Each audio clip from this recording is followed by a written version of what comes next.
한 역사가 이 지구촌 인류 역사를 이렇게 쭉 연구하는데, 특별히 이 인류 역사 이래로 전쟁이 얼마나 있었고 전쟁이 없을 때 얼마나 되는가, 그것을 이렇게 쭉 데이터로 된 통계를 보니까 이 3000년 역사 가운데서 전쟁이 끝인 적이 268년.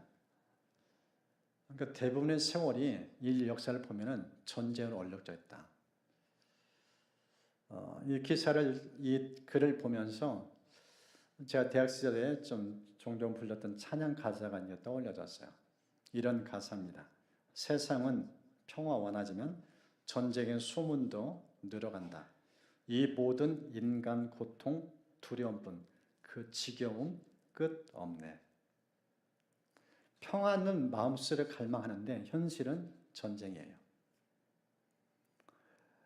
그게 인생의 현실이고 피할 수 없는 상황의 고통입니다. 우리 성경을 보면은 이런 평화를 원하지만 평화를 누리지 못한 인생에게 평화를 주시기에 오신 예수 그리스도를 소개를 하고 있습니다. 이 본문을 보면은 예수님께서 우리에게 평화를 주실 때 어떤 평화를 주시는지 세 가지 측면의 평화를 우리에게 말씀을 좀 하고 있습니다. 이 본문을 함께 살펴보면서 저와 이런 속에서 이 평안을 좀 깊이 있게 풍성히 누리는 은총이 이 시간 임할 수 있기를 주의 축복합니다. 본문을 보면은요, 먼저 우리에게 주시는 평안이 확실한 평안, 애매모호한 평안이 아니에요. 이 본문을 보면은 28절에 이런 표현이 있습니다. 은혜를 받은 자여 평안할지어다. 주께서 너와 함께 하시로다. 지금 하나님께서 말에게 다가오셔서 천사를 통하여 들려온 음성이 은혜를 받은 자여 평안할지어다. 여러분, 은혜는 단어는 쉽게 표현하면 거저 주시는 선물이에요. 대가 지불도 없는데 그냥 하나님 일방적인 호를 베푸는 것, 이게 은혜라는 단어입니다. 근데 어떤 은혜를 주시는가? 평화를 선물로 주신다. 그러면서 이 평화가 어떻게 우리에게로 흘러오는지 그 지혜를 들려줍니다. 그것이 주께서 너와 함께 하시기 때문이다. 여러분, 성경 우리가 좀 보면은요, 하나님께서 원래 하나님의 형상도 우리를 만드실 때는 우리 내면 속에 평화, 기쁨, 좋은 것이 가득 찼어요. 하나님 늘 우리 곁에 있었고. 그런데 인류가 하나님을 등지고 말씀을 거역한 순간 하나님과 관계가 완전히 파괴됐어요. 그리고 하나님과 완전히 떨어져 지내는 분리의 현상이 일어났어요. 그때 이후로 나타난 결과가 무엇인가? 불안, 두려움이에요. 두려움의 근원을 파헤치면은 하나님과 단절된 상태. 거기에서부터 인간이 어긋났다는 거예요. 그게 성경이 말하는 두려움의 근본 출처입니다. 두려움 출발점은 하나님과 떨어진 상태. 예수님이 왜 이 땅에 오셨는가? 하나님을 떠난 인간, 늘 불안, 전쟁, 이런 삶 속에서 살아가는 인생을 보면서 안타까이 여기셔서 하나님을 등진 인간에게 하나님이 친히 인간의 몸을 입고 오신 사건, 바로 그것이 성탄인 것을 성경 우리에게 말씀하고 있습니다. 그래서 마태복음에 보면은 이렇게 말씀합니다. 보라, 처녀가 잉태하여 아들을 낳을 것이요 그의 이름은 임마누엘이라 하리라 하셨으니 이를 번역한즉 하나님이 우리와 함께 계시다. 성탄은 어떤 날인가? 하나님과 등졌던 인간이 하나님과 함께하는 자리. 하나님 멀리 떠났던 인간이 하나님의 존재 앞에 사는 자리.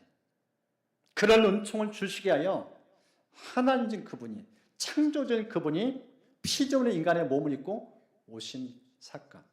이게 바로 성탄이라고 말씀하고 있어요. 여러분 보세요. 우리 삶 속에서 이게 근심, 걱정, 두려움이 있는데 그때 하는 큰 손이 내 앞에 다가올 때 삶이 달라져요. 안정감을 누려요.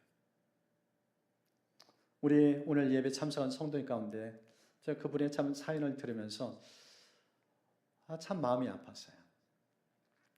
결혼했는데 남편이 열심히 일터에서 일하다가 30대에 일터 현장 가운데서 기계 오작동 때문에 소천하셨어요. 자녀 넷이에요. 어떻게 살겠어요? 하나의 키우기도 쉽지 않은데 34세 남편이 세상을 떠나요. 어떻게 자녀를 키워야 될지. 우유 하나 제대로 먹여준 적이 없대요.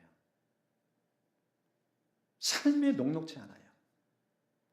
근데 그런 상황 속에서 하나님을 만났어요. 하나님의 아버지가 되셨어요. 크고 작은 일이 있을 때마다 하나님께 찾고 구하면서 두드렸어요. 전체 인생을 휴가하면서 처음에 사연 들을 때는 참 가슴이 아프고 안쓰러움을 금할 수 없었는데 그 인생을 쭉 되뇌면서 하나님 어떻게 우리 성도 삶을 인도해 오셨는지 그 사연을 듣는데 진짜 하나님 멋지다. 하나님 확실하다. 아들이 공부를 잘해서 대학을 총성적 갈 수 있는 상황이 됐어요. 그래서 어느 한 학교에 장학생 가려고 준비를 했어요. 근데 엄마는 돈이 없으니까 하나님께 기도하는 거예요.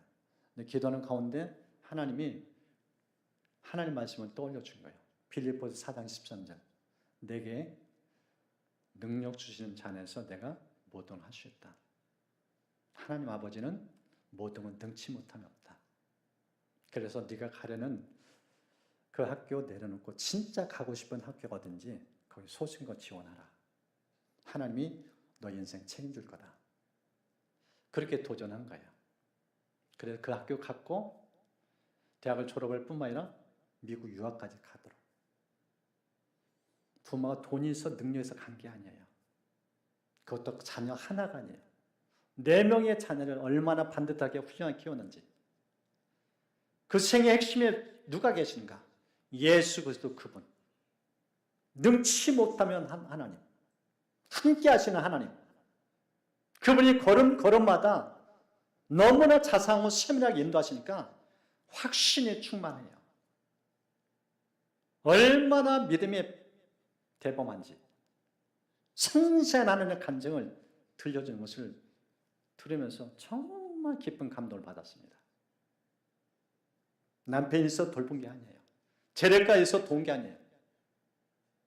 창조주 하나님, 전능하신 하나님, 그분이 함께 하셔서 인생길 인도해 오시니까 그 모든 여정 속에서 하나님의 자상한 확실한 도움의 흔적들이 얼마나 많은지 간증이 풍성해요. 생생한 믿음의 간증, 확신 충만한 삶의 모습, 그 사연을 들었습니다. 사는 성도의 삶 속에서도 이 살아계신 주님, 함께 하신 주님, 이 주님을 맛보고 누리면서 여러분 삶 속에도 이런 확신이 충만해지길 주님 축복합니다. 함께 하시는 하나님을 경험하면 불안, 근심, 걱정 다 날아가요. 평안 그 자체입니다. 그 은혜가 임합니다.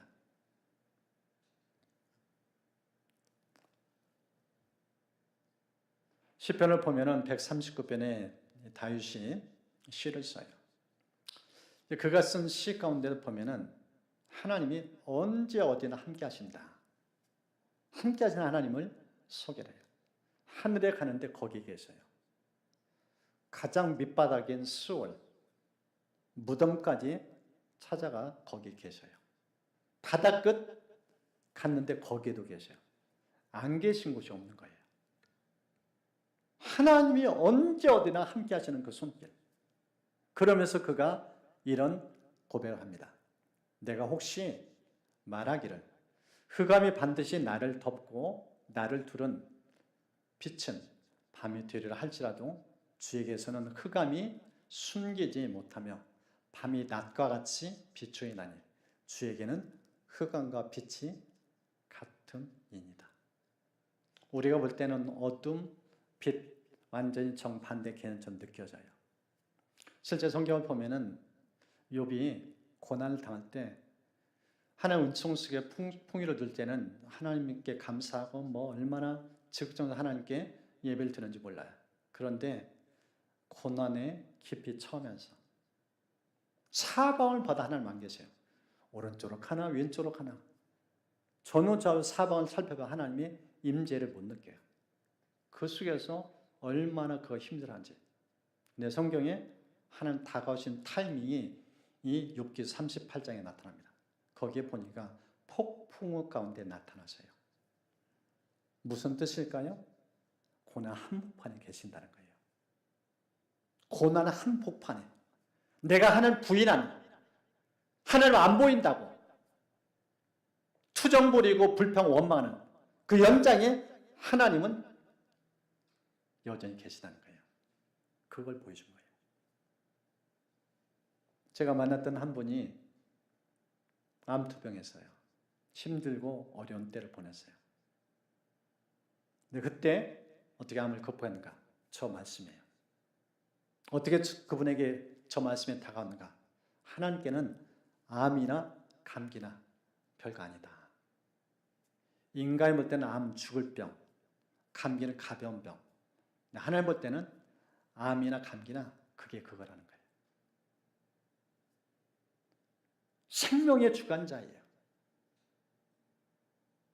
그 하나님이 함께 하시니까 확신이 가득 찬 거예요.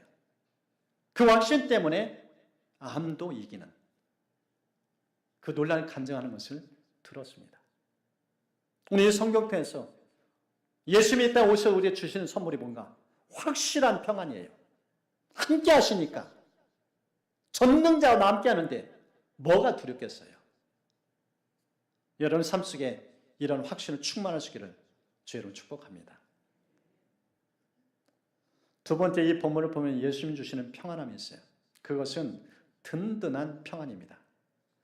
든든한 평안을 우리에게 선물로 주셔요. 오늘 이 본문을 보면은 이 천사를 통해서 이 가브리엘 천사를 통해서 이 동정이의 몸을 통해서 아이를 잉태하도록 한다고 해요. 그러면서 이름까지 지어줍니다. 예수라는 이름. 근데 이 예수라는 이름이 어떤 이름인지 성경은 이렇게 기록해놨습니다. 마태복음 1장인데 이는 그가 자기 백성을 그들의 죄에서 구원할 자이십니다. 이는 그가 자기 백성을 그들의 죄에서 구원할 자. 여러분, 사람들이 좀 능력이 있어요. 어떤 때는 지적인 능력이 있고 어떤 때는 신체적인 능력이 있어요. 좀 능력이 좀 있는 사람 특징이 뭔가? 뭐든지 할 수 있다는 자신감을 넘은 자만감이 있어요. 그런데 아무리 지혜와 능력 특출할지라도 그 한계를 드러낸 것이 뭔가? 죄입니다. 삼손 괴력이 대단했어요. 신겨력에서 삼손과 싸워 이긴 사람이 없을 정도로 어마어마한 파워를 지닌 사람이에요. 근데 그가 죄 앞에 속절이 무너져요. 다윗 골리앗 때려눕힌 장수였어요. 그런데 그가 뭐에 무너졌는가? 죄에 무너졌어요. 이 땅을 살면서 아무리 다대다능하고 탁월한 능력을 가진 사람일지라도 죄 앞에는 다 힘없이 무너져요. 이 죄 문제 해결할 사람은 아무도 없어요. 그리고 죄의 끝은 죽음이에요. 죽음은 장사 있나요? 죽음으로 인생 종말을 구하게 돼요. 그래서 죽음 앞에 사람 두려 떱니다. 그런데 성경은 이 예수님이 인간이 할 수 없는 이 두 가지 난제, 죄의 문제, 죽음의 문제 다 해결해 오셨어요. 그러면서 이 본문을 계속 보면은 그 예수님이 어떤 분인지 보다 구체적으로 소개합니다. 33절 영원히 야곱의 집을 왕으로 다스리실 것이며 그 나라가 무궁하리라. 예수님은 인간의 몸을 입고 왔는데 연약한 자가 아니에요. 영원한 왕이라고 말씀하셨어요. 이 세상 모든 것 친히 다스리고 주관하시는 주권자, 전능자, 그 왕이신 주님이 이 땅에 오셨다는 거예요. 언제까지? 영원부터 영원까지. 영원한 왕으로 소개했어요. 하나님의 통치가 단절될 때가 없다는 거예요. 그 정도로 하나님이 우리 인생 속에 관여하시고 예수님이 그렇게 통치하신 것을 말씀하고 있습니다. 사도 바울이 이 예수님을 경험했어요. 이 고린도서 1장을 보면은 그가 아시아에서 엄청난 시련 환난을 겪습니다. 어느 정도인가? 살 소망을 잃었다. 사형 선고를 받았다. 아, 내 인생 여기서 끝나는구나. 절망의 끝까지 다가갑니다. 그때 그가 하나님을 만나요. 어떤 하나님인가? 성경은 그가 이런 고백을 합니다. 오직 죽은 자를 다시 살리시는 하나님. 부활과 생명의 주님을 만나요. 그 예수님을 만나면서 그가 이런 고백을 합니다. 그가 이같이 큰 사망에서 우리를 건지셨고 또 건지실 것이며 이후에도 건지시기를 그에게 바라노라. 저 동사에 주목해 보세요. 건지셨고 과거형이에요. 그리고 건지실 것이며 현재 당면한 고난이에요. 그리고 앞으로 다가올 미래의 그 일들, 그 고난들, 그 환난들 이후에도 건지시기를. 과거, 현재, 미래 어느 한 시간 하나님 내 인생에 관여하지 않는 게 없다는 거예요. 모든 일상 속에 지금 당면한 이 고난도 주님이 건지실 거라는 거예요. 영원한 하나님을 왕으로 모시며 살면 어떤 은혜가 있는가? 든든해요. 든든해요. 잠시도 마음이 요동치지 않아요. 반석에 선 굳건한 그 믿음을 갖고 살아가게 되어집니다. 이게 영원한 왕 되신 하나님 모신 성도의 특권이에요. 세상은 요동쳐요. 조금만 시선 잘못 보면은 얼마나 쉽게 무너지는지. 그런데 그 순간 내 삶의 주관자, 내 인생을 좌우하시는 하나님, 그 예수부터 그분을 주목하면은 마음이 든든해져요. 대범해져요. 우리 이길래 성도님 어제 신방하면서 지난 인생을 쭉 듣는데 예수 믿고 거듭나면서 주셨던 은혜가 무엇인지 여쭤보니까 예수 믿으면서 더 담대해졌다. 더 대범했다. 더 자신만만해졌다. 확실한 내 인생의 도움에 건너되신 분. 부활과 생명 되신 예수님. 그분이 내 안에 계셔서 내 인생을 주도하시니까 얼마나 든든한지. 여러분 삶 속에서도 이런 은혜가 늘 차고 흘러넘쳐 주기를 주의로 축복합니다. 마지막 이 본문을 통해서 보여주는 예수님 주시는 평안. 그것은 신비한 평안입니다. 마지막은 신비한 평안. 이 본문을 보면은요, 마리아의 몸을 통해서 아기 예수가 잉태한다고 하니까 이 마리아가 고개를 갸우뚱해요. 이건 상식적으로 안 맞는데요. 아이를 가지려면 남자와 동침해야 몸에 생명의 역사가 일어난대. 어떻게 사내를 알지 못하는 이 몸으로 아이를 잉태할 수 있습니까? 이렇게 얘기를 해요. 그때 천사가 이런 말을 들려줍니다. 성령이 너에게 임하시고 지극히 높으신 이의 능력이 너를 덮으시리니 이러므로 나실 바 거룩한 이는 하나님의 아들이라 일컬어지리라. 성령님을 언급해요. 성령님은 초자인 능력을 행하시는 분, 인간의 상식을 통해 일하시는 분, 기이한 일, 신비한 일을 행하시는 분. 이런 성경은요, 신비한 일로 가득해요. 기적으로 가득 채요. 내 이성으로, 내 경험으로 이건 아니다. 그래, 하나님 능력이 제한되는가? 절대 그렇지 않아요. 왜 성령의 역사를 통해서 예수님이 이 땅에 오셔야 됩니까? 죄인이 죄의 문제를 해결할 수 없어요. 죄성을 지닌 인간이 잉태해봤자 또 다른 죄가 몸에 안고 그런 사람이 태어나요. 그래서 이 악순환을 계속 반복할 수가 없어요. 예수님이 성령을 통해 잉태한다는 뜻이 무엇인가? 점도 흠도 없는 그분. 죄 없는 몸을 오해해야 되기 때문에 성령을 통해서 그 역사를 일으킬 것이다. 그 말씀을 들려준 겁니다. 신비로운 세계예요. 이 동독녀 탄생은 인간의 이성을 받아들이기 어려워요. 그러니까 믿음도 선물이라는 단어를 쓰는 겁니다. 제가 예수 믿으면서 성경 때 예수 만났는데 창세기 1장 1절에 믿으니까 다 믿어져요. 창조주예요. 없는 데서 있는 걸 만들어내는 거예요. 그런 하나님인데 뭐가 부족하겠어요? 전능하신 하나님인데 성경 모든 사건이 창세기 1장 1절 믿으면 다 믿어져요. 성령의 사건은 인간의 상식 경험을 뛰어넘는 사건입니다. 이 놀란 일을 행하신 거예요. 이 말씀이 믿어지면은 다 믿어져요. 그래서 자기 이성으로 경험으로 하나님의 하시는 일을 수용하지 못했던 이 마리아에게 엘리사벳 얘기를 들려줍니다. 너희 친척 엘리사벳 노년이 될 때까지, 할머니가 될 때까지 불임 여성으로 아이를 못 낳았다. 그런데 지금 그 태중에 임신 6개월째다. 그게 어떻게 된 거냐? 하나님이 하신 일이다. 하나님은 능치 못합니다. 반드시 하신 말씀 지킨다. 그 얘기를 들려줘요. 그때 마리아가 이렇게 반응합니다. 주의 여종이 오니 말씀대로 내게 이루어지다.